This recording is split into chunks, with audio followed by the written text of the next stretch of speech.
안녕하세요. 개인 사업하고 있는 30대 중반의 여자입니다.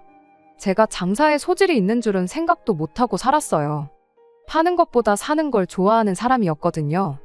갖고 싶은 물건이 생기면 돈 얼마라도 아껴보고자 인터넷에서 하루 종일 가격 비교해가며 단돈 100원이라도 저렴하게 파는 곳 찾아서 물건을 사고 그랬습니다. 그러다가 나중에는 도매 사이트도 기웃거리게 되었고, 그 덕에 필요 없이 물건을 몇 개나 사야 하는 상황이 생기긴 했는데, 인터넷에 마음 맞는 사람들 모아 공동구매도 진행해보고 이래저래 조금 더 싸게 물건을 구할 방법을 찾아 헤매던 게 수익으로 이어질 수 있다는 사실을 알게 되니 문득 이런 생각이 들더라고요. 아예 제가 물건을 팔아보는 게 어떻겠나 하는 생각이요. 그렇게 100원, 1000원 아껴보겠다던 마음이 이왕 이렇게 된 거 돈 벌면서 쇼핑도 같이 해보자는 생각으로 바뀌게 되면서 회사 다니면서 부업 형식으로 인터넷 판매업을 시작하게 되었어요. 처음에는 제가 필요로 하던 물건들 위주로 장사를 시작했고, 소소하게 용돈 정도 버는 느낌의 수입을 올리게 되었습니다. 그러다가 저희 어머니 생신을 맞아 준비했던 파티용품이 어버이날 기간과 겹쳐서 대박을 쳤어요. 그 물건 하나로만 거의 제 2달치 월급에 육박하는 돈을 벌게 되었습니다. 그리고 그때 제가 다른 사람들보다 물건을 고르는 눈이 탁월하다는 확신을 갖게 되었고, 그때부터 부업의 비중을 늘려갔죠. 자는 시간 쪽에서 본격적으로 장사를 하니 부업으로 얻는 수입이 본업을 뛰어넘는 순간이 오게 되었습니다. 그렇게 2달 정도 고민을 하다가 회사를 그만두고 내 사업을 한번 키워보자 결심을 하게 되었죠. 회사에서 단기 아르바이트식으로 사람을 뽑아서 쓰고 있었는데, 그중에 정말 똘똘한 친구 한 명을 꼬셔 직원으로 채용해 본격적으로 사업을 확장하기 시작했고, 지금은 직원 2명을 두고 쓸 만큼 규모가 커지게 되었습니다.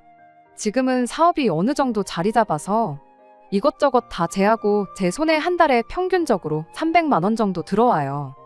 회사 다닐 때 월급하고 비교하면 거의 비슷한 수준에, 회사에서 해주는 복지라든지 4대 보험 같은 거 생각하면 덜 번다고 봐도 무방한 액수긴 합니다. 마음 먹고 돈만 보겠다 하면 직원 1명 줄이고 제가 직접 발로 뛰면 되긴 하는데, 돈보다 몸 편한 게 좋다 싶어서 그냥 이대로 하고 있고요. 멀쩡하게 회사 생활하면서 억대 연봉 받는 사람들이 요즘 엄청 많다지만, 저는 이만큼 버는 것도 감지덕지라 생각하고 제 인생 즐기면서 행복하게 살고 있습니다. 제 자랑하려고 한 건 아닌데 쓰다 보니 사족이 조금 길었네요. 아무튼 그렇게 삶이 안정되고 나서 저도 결혼이라는 걸 하게 되었습니다. 남편은 제가 회사 다니던 시절부터 만나던 사람이었는데, 안정적인 회사를 그만두고 망할지도 모르는 장사를 하느냐며 모두가, 심지어 저희 부모님마저도 뼈 빠지게 공부시켜서 서울에 있는 대학 보내고 서울에 취직도 시켜줬더니 힘들게 들어간 직장을 왜 그만두냐며 반대를 할 때 저를 응원해준 유일한 사람이었습니다. 회사 그만두고 본격적으로 장사를 시작했을 때 처음 몇 달은 계속해서 마이너스가 났는데, 그때도 너 그럴 줄 알았다고 당장 회사 찾아가서 다시 받아달라 싹싹 빌라며 가족들마저 저한테 잔소리를 해댈 때 유일하게 남편만이 처음에는 다 그런 거라며 저를 믿어준 사람이었죠. 그때 고마운 마음이 너무 커서 결혼까지 결심하게 되었지요. 그런데 언제나 제 편이 되어줄 것만 같았던 남편이 결혼하고 나니 이렇게 돌변하게 될 줄은 생각도 못했습니다. 남편 아래로 여동생이 1명 있어요. 남편이나 저나 본가는 지방에 있다 보니 한참 결혼 준비할 때도 얼굴 한번 본 게 다였어요. 신우는 시부모님 밑에서 살고 있었다 보니 결혼하고 나서도 한동안은 얼굴 보고 지낼 일도 없었고, 남편 또한 신우에 대해서 그렇다 할 이야기를 한 적이 없어서 오히려 한 가족이지만 이웃보다 멀게만 느껴지는 그런 신우였습니다. 남편한테 그토록 소중한 사람일 줄은 여태껏 생각도 못하고 살았어요. 저희 결혼 생활하고 1년 지나서 제 남동생이 저희 집에서 잠깐 머물렀던 적이 있었습니다. 동생 또한 저처럼 서울에서 학교를 졸업했고, 취직은 저희 본가에 있는 회사로 해서 떨어져 살고 있었거든요. 동생이 그쪽에서 직장 생활하면서 서울이 아니면 답이 없겠다는 생각을 했고, 그렇게 이직 준비를 하다 결국 원하던 바를 이루게 되었어요. 그쪽에서 회사 생활하면서 벌어놓은 돈이 있다 보니 그 돈을 가지고 서울에서 지낼 곳을 찾고 있었는데, 모처럼 싸게 구했다고 생각했던 집이 전세 사기에 연루되어 있는 집이라는 걸 다행히 계약 직전에 알게 되었습니다. 덕분에 당장 지낼 곳이 없어서 난감해하던 중 남편이 한가족인데 돕는 게 당연한 거 아니겠냐며 흔쾌히 제 동생이 새로 지낼 곳을 찾을 때까지 저희 집에 머물게 해줬지요. 그렇게 동생이 저희 집에서 3개월 정도 더 지내다가 이사를 나가게 되었고요. 내 가족도 자기 가족처럼 따뜻하게 대해주는 그런 사람, 내 결정에 존중해주고 언제나 나를 응원해주는 사람. 남편에게는 늘 고마운 마음뿐이었습니다. 그리고 이듬해에 신우 또한 서울에 올라오고 싶다는 뜻을 내비쳐왔는데 남편이 제 동생에게 해줬던 게 있다 보니 저 역시 신우한테 당장 지낼 곳이 없으면 우리 집에서 지내도 된다는 말을 건네줬지요. 문제는 신우는 제 동생처럼 직장을 미리 구해놓고 상경한 게 아니었다는 데 있었습니다. 그냥 무작정 서울에 올라왔던 거예요. 제 동생이 저희 집에서 3개월을 머물렀는데 직장도 따로 안 알아보고 그렇게 반년을 저희 집에서 죽치고 있는 신우를 보니 이러다 평생 같이 살게 되는 건 아닌가 심히 걱정이 되더라고요. 그렇다고 제가 신우한테 직장을 알아보라고 한마디 하는 게 너무 오지랖 부리는 건가 싶기도 해서 아무 말도 못하고 그렇게 전전긍긍하고 있던 때였습니다. 남편이 주간 야간 비번 이렇게 3교대 근무를 하는 일을 하고 있어요. 남편이 비번인 날에 퇴근해서 집에 오면 항상 집에는 아무도 없었습니다. 둘이 그렇게 놀러 다녔거든요. 신우가 저희 집에 온 지 얼마 안 되었을 때는 동생 서울 구경 시켜주고 싶어서 그러는 거구나 하고 생각했고 그래서 따로 아무 말도 안 했는데 맨날 비번인 날에 저렇게 둘이 놀러 다니고만 있으니까 제가 속이 다 답답하더라고요. 결국 참다 못한 제가 남편한테 아가씨 저렇게 둬도 괜찮은 거냐고 놀러 다니는 것도 좋지만 몇 년 지나면 아가씨도 30인데 한 살이라도 어릴 때 직장을 구하는 게 유리하지 않겠냐 한마디 했죠. 언제나 제 편이 되어주던 남편이 그때 처음으로 저한테 불같이 화를 냈습니다. 지금 내 동생이 지 앞가림 못하고 있다는 말이 하고 싶은 거냐고 제가 하지도 않은 말을 짓거리면서 혼자 열을 내는 꼴을 보니 자기도 알게 모르게 찔리는 게 있나 보구나 싶었죠. 남편은 네 눈에는 신우니까 생각이 없는 것처럼 보일지 몰라도 자기 앞가림 할 줄 아는 애라고 당장 돈 얼마 벌라고 고만고만한 회사 들어가라고 하는 것보다 더 좋은 조건으로 일을 할 수 있는 곳을 찾을 수 있게 도와주는 게 가족으로서 당연히 해야 할 일 아니겠냐고 입에 거품을 물면서 따지고 들더라고요. 그냥 걱정돼서 그러는 거라고 어떻게 무말을 하기는 했지만 남편이 처음 저에게 화를 낸 이유가 신우 때문이라는 게 계속해서 신경이 쓰이긴 했습니다. 그렇게 몇 달이 더 지나서였어요. 신우는 여전히 집에서 놀고 먹는 게 일이었습니다. 차라리 저희 일하는 동안 집안일이라도 도와줬으면 기특하기라도 했었을 텐데 집안일을 돕기는커녕 집을 어질러 놓는 게 일이었으니 아무리 남편이 제 동생한테 해준 게 있고 저한테 고마운 사람이라고 할지라도 저도 점점 인내심의 한계가 찾아오기 시작했지요. 부부싸움을 각오하고 남편하고 몇 번이나 신우에 대해서 이야기를 했어요. 남편도 듣다 못해 짜증이 난 건지 알겠다고 한 달 내로 동생 취직시킬 테니 두고 보라는 식으로 나왔지요. 동생이 취직에 성공하면 내 동생 무시했던 거 자기들 둘 앞에 사과하라고 으름장까지 놓으면서요. 신우가 진짜 한 달 내로 멀쩡한 일자리 구해서 일을 시작하면 내가 진짜 무릎이라도 꿇어서 사과하겠다고 저도 맞불을 놓았습니다. 그 정도까지 하지 않으면 작심삼일이라고 며칠 안 지나서 흐지부지 될 수도 있겠다 싶어서 강하게 나갔던 거죠. 그리고 그렇게 한 달 반이 더 지났어요. 역시나 제 예상대로 한 달 반이 지났는데도 신우는 여전히 전업백수로서 저희 집을 지키는 일을 하고 있었죠. 약속한 시간이 한참 지났음에도 남편이 신우에 대한 이야기를 꺼내지 않고 있는 꼴을 보니 또 제가 언급하지 않으면 이대로 시간만 흐르겠거니 싶어서 아가씨 취직은 언제 되는 거냐고 또 한마디 꺼냈습니다. 그랬더니 남편이 그제서야 한다는 소리가 저보고 너무하다는 말을 꺼내더군요. 너는 네 사업하는 사장이면서 다른 사람도 아니고 가족이 일자리 못 구하고 있으면 데려다 쓸 생각을 해야 하는 게 맞는 거 아니냐면서요. 직원 2명 쓰고 내가 버는 돈이 한 달에 300이라고 사람 1명 더 쓰면 월급이 더 나가야 되고 그렇게 되면 나는 한 달에 100만 원도 못 번다는 건데 아무리 가족이 좋다지만 내가 내 손해까지 보면서 신우 월급을 주는 게 맞냐고 따졌습니다. 그랬더니 남편이 그럼 직원을 하나 자르고 그 자리에 신우를 꽂아주면 되는 거 아니냐는 소리를 하더군요. 이 친구들이 나랑 이 일을 같이 한 세월이 몇 년인 줄은 아느냐고. 서로 말 한마디 안 하고 눈만 마주쳐도 알아서 척척인 만큼 잘 맞는 사람들인데 그중 한 명을 자르고 아무 경력도 없는 신우를 그 자리에 꽂아주면 그건 그거대로 손해라고. 나는 내 사업에 지장을 줘가면서까지 신우 인생을 책임져 줄 생각은 추호도 없다고 확실하게 제 뜻을 말했습니다. 그렇게 말하고 나니 남편도 더는 대답을 잇지 못하고 꿀먹은 벙어리가 되어버리더라고요. 하나같이 다 맞는 소리만 했으니 어떻게 보면 당연한 반응이기도 했지요. 이야기 다 끝났으면 이럴 시간에 인터넷 뒤져보면서 신우 할 만한 일이나 찾아주라 말하고 저 혼자 방으로 들어갔습니다. 방에서 혼자 가만히 있으니까 남편이 신우 방문을 여는 소리가 들렸어요. 일부러 방에 있는 신우한테까지 들리라고 큰 소리로 말했으니 이번에는 제대로 한마디 하려나 싶었는데 한 30분인가 지났나 남편이 벼랑간 방문을 열고 들어오더니 저보고 사업을 크게 확장할 생각이 없냐는 겁니다. 뭔 소리를 하는 건가 했더니 신우를 직원으로 쓰지 말고 동업자로 쓰라는 거예요. 제가 인터넷 쇼핑몰을 가지고 있으니 거기에서 신우도 자기 물건을 팔 수 있게 여건을 마련해달라는 소리였지요. 뭔 소리를 하는가 했더니 보다시피 우리 동생이 예쁘고 스타일도 좋지 않냐고. 동생이 옷 같은 걸 보는 안목도 좋으니까 옷 장사도 같이 병행해서 하면 분명히 대박이 날 거라는 거예요. 내 사업에 대해서는 인터넷 판매업을 하는 거라는 거 말고는 눈꼽만치도 지식이 없으면서 짓거리는 걸 보니 기가 차더라고요. 제가 주로 판매하는 게 파티용품이고 간간히 생활용품이나 인테리어 소품 같은 걸 추가적으로 팔고 있거든요. 그런데 난데없이 제 가게 분위기에도 맞지 않는 여성복을 거기에 팔라고 하니 어이가 없었습니다.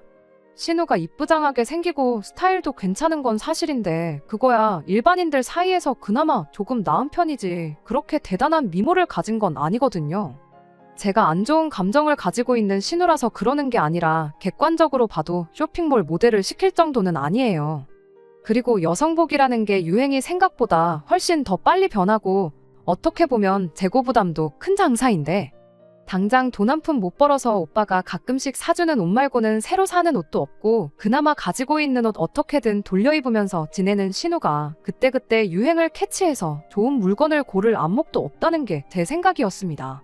그 정도로 부지런해 보이지도 않았고요. 남편한테 그렇게 동생한테 자신이 있으면 내 쇼핑몰에 기생할 생각을 하는 게 아니고 아예 신우 보고 가게를 하나 차려보라고 하는 게 어떻겠냐 한마디 해줬습니다.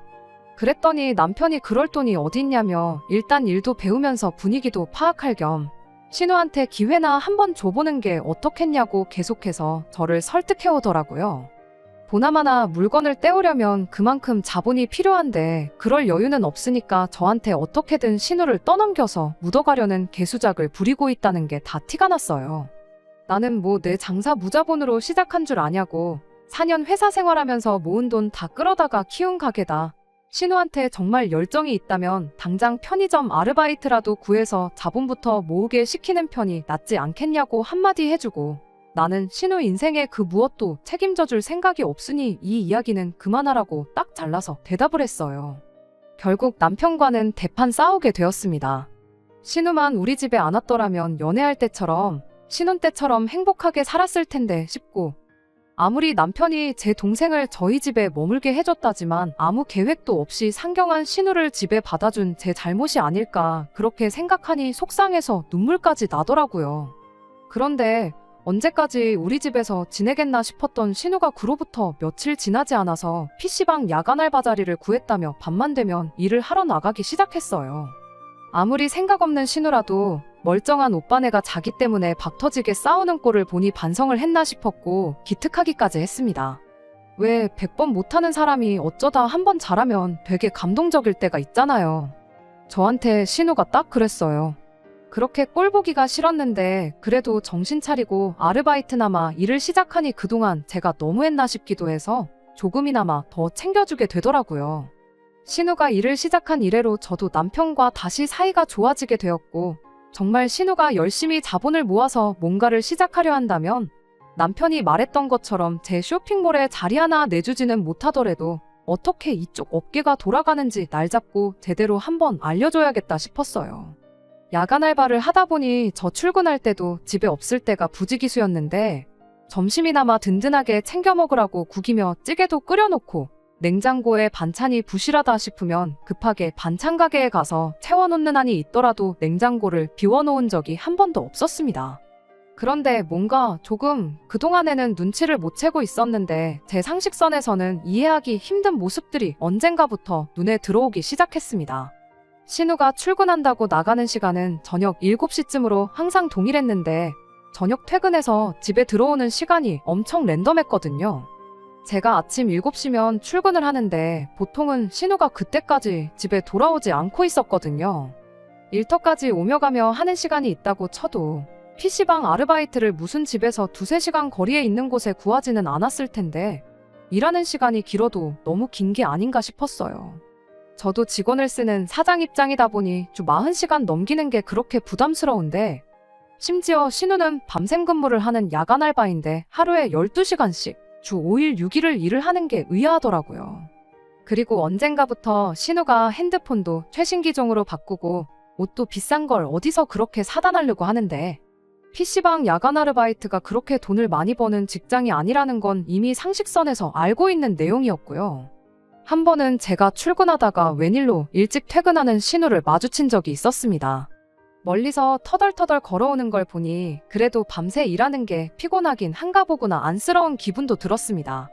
신우 쪽으로 다가가서 이제 퇴근하냐고 말 한마디 걸었는데 신우가 눈이 아주 반쯤 풀려서는 그렇다고 대답을 하더라고요.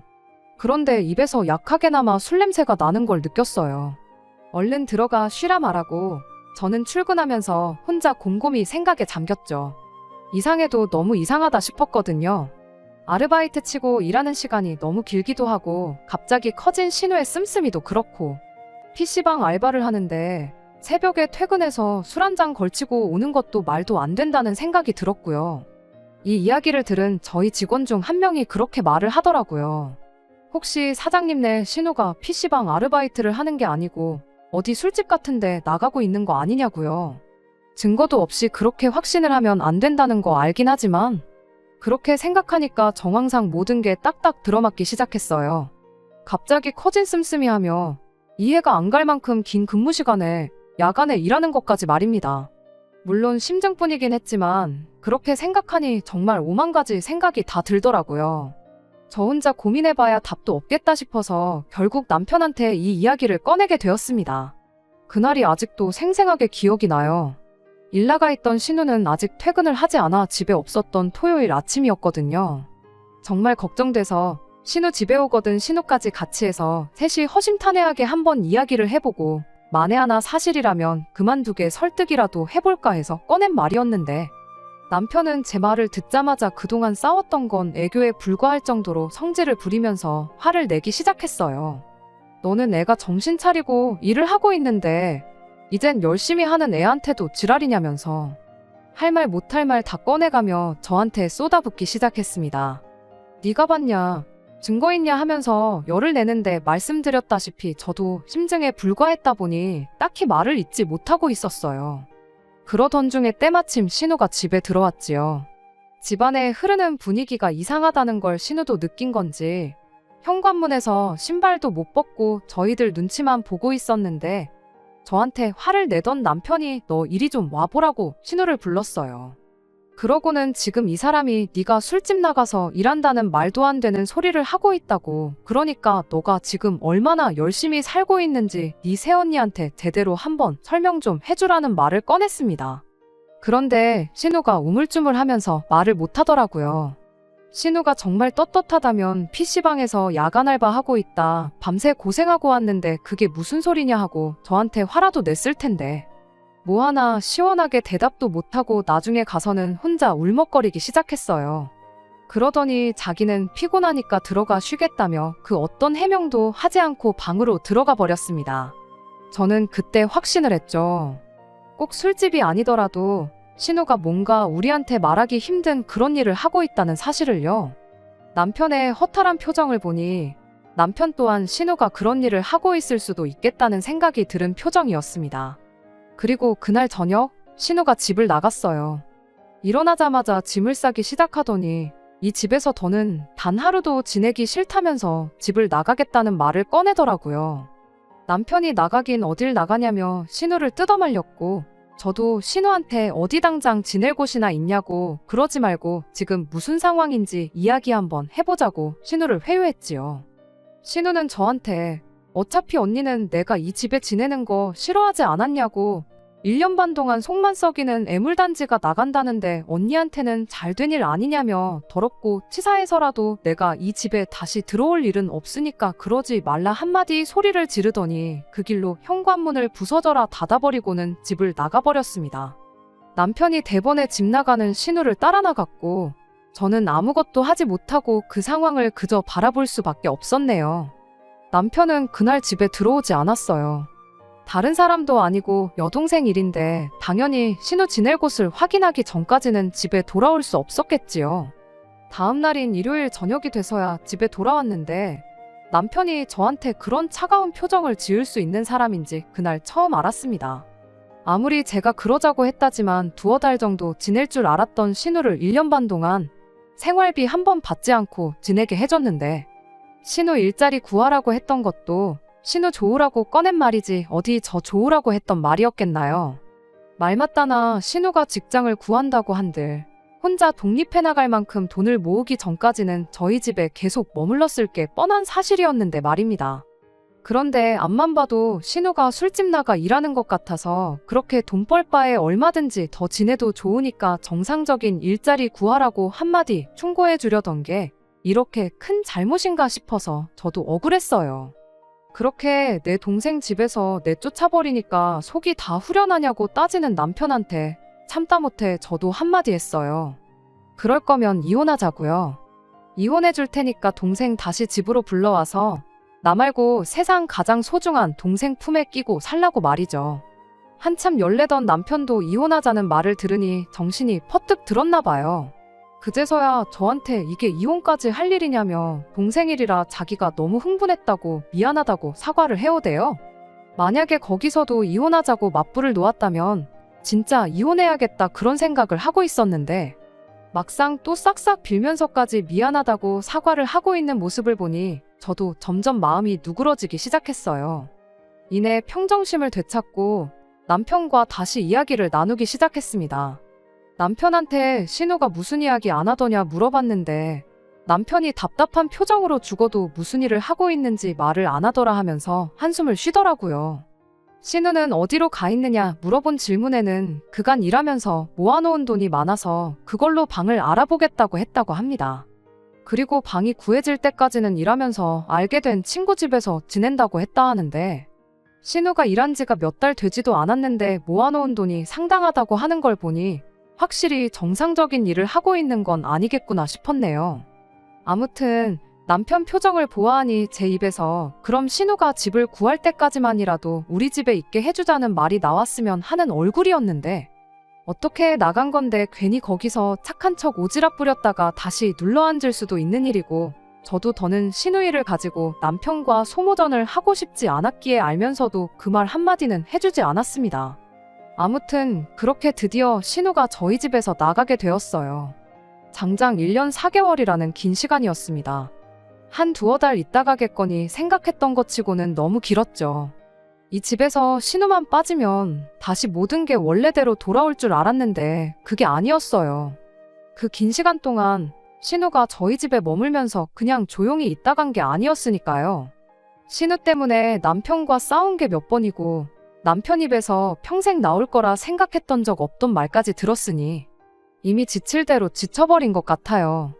아직도 남편은 저녁만 되면 신우한테 지낼 곳은 구했는지 밥은 먹고 다니는지 전화를 하고는 합니다. 그거 듣고 있는 것도 고역이에요. 이런 일은 보통 시간이 약이라고 시간이 해결해 준다고들 하는데 과연 시간이 지난다고 이런 제 마음이 나아질까 싶네요. 안녕하세요. 작년에 기생충 마냥 눌러앉았던 신우 때문에 골머리 앓고 있다던 사연을 보냈던 쓰니입니다. 시간이 해결해줄까 의문이었는데 정말로 시간이 모든 걸 해결해줬어요.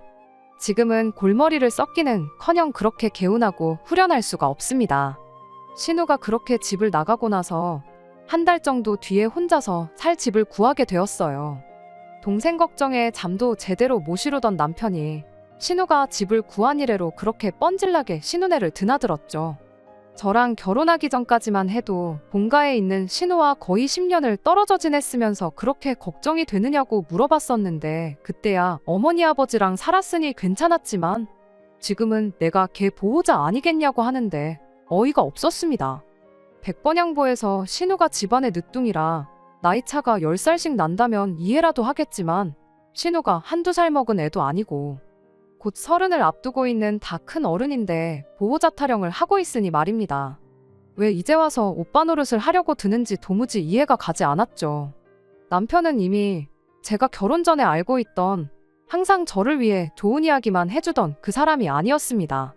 남편이 비번인 날은 남편 얼굴도 보기 힘들었어요. 신우한테 가 있느라 퇴근하고 오면 집에 있는 법이 없었죠. 정작 신우는 아직도 지 오빠한테 자기가 무슨 일 하면서 밥 벌어먹고 있는지 말도 안 해주는데 말입니다. 아무튼 그렇게 신우가 집에서 나간 지도 반년 정도 지난 어느 날 시댁이 아주 뒤집어지는 사건이 하나 터지고 말았습니다. 애인도 없는 신우가 난데없이 임신 3개월이라는 사실을 알게 되었거든요. 당연한 소리겠지만 애 아빠가 누군지는 모른답니다. 애인은 없었지만 만나는 사람은 참 많았나 보네요. 아빠가 누군지도 모르는 아이를 신우 능력으로 어떻게 키우겠나요? 이런 말 하기는 뭐하지만 더 늦기 전에 병원이나 알아보는 게 상책이다 싶었는데 남편이 그건 있을 수 없는 일이라며 반대를 하고 나왔어요. 시댁 종교적인 문제도 있고 뭐 이래저래 이유가 있다는데 다른 사람 일이면 종교고 뭐고 당장 인생이 걸린 일인데 다시 생각해보라 뜯어말렸겠지만 신우 일이다 보니 저도 더 이상 거기에 관심 주기도 싫었고 신경 쓰기도 싫었습니다. 알아서 한다니까 알아서 잘하겠거니 생각하고 말았어요. 신우 인생이 꼬이는 거지 제 인생이 꼬이는 건 아니니까 아무 문제 없다 싶었죠. 그런데 꼬여버린 건 신우 인생뿐만 아니라 제 인생도 같이 꼬이고 있었습니다. 한참 밤늦게 꿈나라를 헤매고 있었는데 현관문이 닫히는 소리의 순간 깜짝 놀라서 잠에서 깼어요. 그 야심한 새벽에 누가 찾아올 리가 없었으니 무서워져서 남편부터 깨우려고 했죠. 그런데 제 옆에서 자고 있어야 할 남편이 없더라고요. 부랴부랴 방 밖으로 나왔는데 남편은 집안 어디에도 없었어요.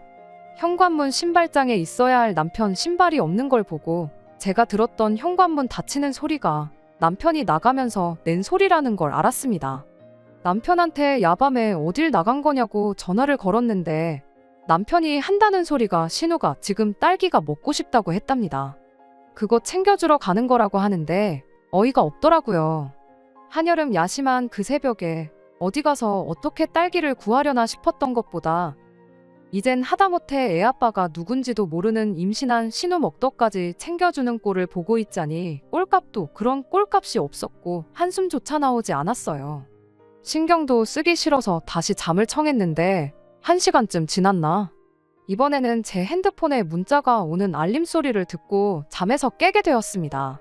이 야심한 밤에 어떤 인간이 문자를 보내는 건가 짜증이 났는데 신우 혼자 살고 있는 동네 근처 편의점에서 제 카드로 6만 원이 긁힌 카드 사용 내역 알림 문자였어요. 이 인간이 신우 먹떡하는 거 챙겨준다고 나가면서 제 지갑을 뒤져서 신용카드를 가지고 나갔나 보더라고요. 어이가 없어서 다시 남편한테 전화를 걸었는데 카드 쓴 거 가지고 잔소리 들을까봐 그런 건지 도통 전화를 받을 생각이 없어 보였습니다. 그리고 아예 그날은 집에 들어오지도 않았고요. 정말 어디 가서 말하기도 뭐한 일이라 그간 누구한테도 이야기한 적 없었거든요. 그런데 제 표정이 엄청 어두웠나 봐요. 직원들이 저한테 요즘 무슨 일 있냐고 요 근래 웃는 모습을 한 번도 본 적이 없다며 걱정스레 저한테 말을 건네더라고요. 그리고 그때 처음으로 신우 집 나가고 나서 남편이 보이는 이상행동들에 대해서 처음 타인에게 털어놓게 되었습니다.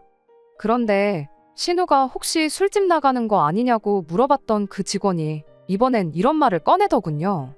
혹시 신우분이 가진 아이가 사장님 남편분 아이인 건 아니냐고요. 그때는 직원한테 엄청 화를 냈어요. 무슨 말도 안 되는 소리를 하냐고. 남편 때문에 내가 스트레스 받고 있는 건 사실이지만 방금 그 이야기는 선 넘었다고 2번 다시 그딴 소리 하지 말라고 했죠. 직원도 자기가 말도 안 되는 소리를 했다며 죄송하다고 사과를 했는데 사실 저도 그 생각을 안 해본 건 아니거든요. 신우 인생을 그렇게 걱정해주는 사람인데 더 늦기 전에 병원부터 알아볼 생각을 안 하고 저러고 있나 싶기도 했고, 그때 이런저런 생각하다가 남편이 저희 집에 있을 때부터 쉬는 날마다 항상 신우랑 놀러 다녔던 것부터 신우가 집 나가고 나서는 매일같이 신우 집에 뻔질나게 드나들던 거, 그런 거 생각하니 혹시나 그런 건 아니겠지 생각했던 적이 있었어요. 그런데 이젠 꼭두새벽에 신우 먹덧하는 것까지 챙겨주러 나가는 꼴을 보니 정말 말도 안 되는 상상이었지만 머릿속에서 그 생각이 떠나질 않고, 이대로 가다간 제가 신경쇠약에 걸리진 않을까 싶은 지경까지 이르게 되었습니다. 아무래도 안 되겠어서 이참에 아예 남편과 단판을 지어야겠다 생각했죠. 그리고 그날 퇴근하자마자 남편하고 이야기를 시작했죠. 남편한테 대놓고 신우 애아빠가 혹시 당신이냐 물어봤는데 남편이 무슨 미친 소리를 하고 있느냐고 개거품을 물기 시작했습니다. 아무리 신우가 싫어도 할 말이 있고 하면 안 되는 말이 있지 않냐고, 제정신이냐고 따지고 들더라고요. 그런데 문득 이게 뭐라고 이걸 따지고 있는 제 꼴이 웃기지도 않는다는 생각이 들었어요. 그리고 그날 남편한테 이혼하자는 말을 다시 꺼내게 되었습니다. 남편은 또 이혼 이야기에 얼굴이 사색이 되어가지고는 동생 좀 챙겨줬다고 이혼까지 하는 건 말도 안 되지 않냐면서 그때 그날처럼 저한테 싹싹 빌기 시작했습니다. 그런데 그 모습을 보고도 그때처럼 쉽사리 제 마음이 풀리지 않는 걸 보니 이젠 진짜 이혼 말고는 답이 없겠다는 생각이 들더군요. 어차피 신우가 지금도 일을 하고 있는 건 아닐 테고 조만간 얼마 모아놓은 돈도 바닥을 보일 텐데, 그때 신우 시부모님께 돌려보내고 앞으로 평생 신우를 안 보고 지낼 자신이 있느냐 물었더니 그 말에는 또 대답을 못하대요. 모르긴 몰라도 신우 돈 떨어지고 오갈 곳 없어지면 또 이 집으로 데려올 게 뻔하다 싶었고 그 꼴을 다시 볼 바에야 그냥 이혼하는 게 맞구나 하고 확신이 생겼습니다. 그렇게 남편하고는 이혼을 하게 되었어요. 남편은 끝까지 이혼만큼은 하지 말자고 매일같이 저한테 싹싹 빌었는데 소송까지 불사하겠다는 제 굳은 의지를 보고 인해 이혼 서류에 도장을 찍어줬습니다. 이제 와서 후회되는 건 그때 신우 집 나갔을 때 이혼 이야기를 꺼냈었을 때, 그때 남편을 용서해주는 게 아니라 확실하게 갈라섰다면 적어도 이런 더러운 생각을 할 일도 없었을 테고 몇 달이나마 덜 스트레스 받았을 텐데, 신우만 없으면 모든 게 해결될 거라 안일하게 생각했다는 데 있어요. 이혼하고 나면 당연히 남편이 신우네로 들어가던 새 집을 구해 신우랑 한 집에 같이 살던 할 줄 알았는데, 막상 신우는 오빠가 애를 대신 키워줄 것도 아닌데 뭐하러 같이 살겠냐며 계약해놓은 집 남편한테 떠넘겨버리고 그 길로 홀랑시댁으로 내려가 버렸습니다. 그걸 보니 또 애아빠는 남편이 아니겠구나 싶기도 했네요. 뭐 이혼한 마당에 신우 애가 누구 애인지 이젠 중요하지도 않고 궁금하지도 않아요. 남편이 똥오줌도 못 가리고 지 마누라가 중요한지 지 동생이 중요한지 저울질하다가 자기 인생 스스로 망쳤다는 걸 깨닫고 잘못된 결정을 내린 자기 자신에게 평생을 후회하며 살았으면 참 좋겠습니다. 끝까지 들어주셔서 감사합니다. 오늘의 사연은 여기까지입니다. 구독과 좋아요, 알람 설정 부탁드리고 더 좋은 사연으로 다시 찾아뵙겠습니다. 감사합니다.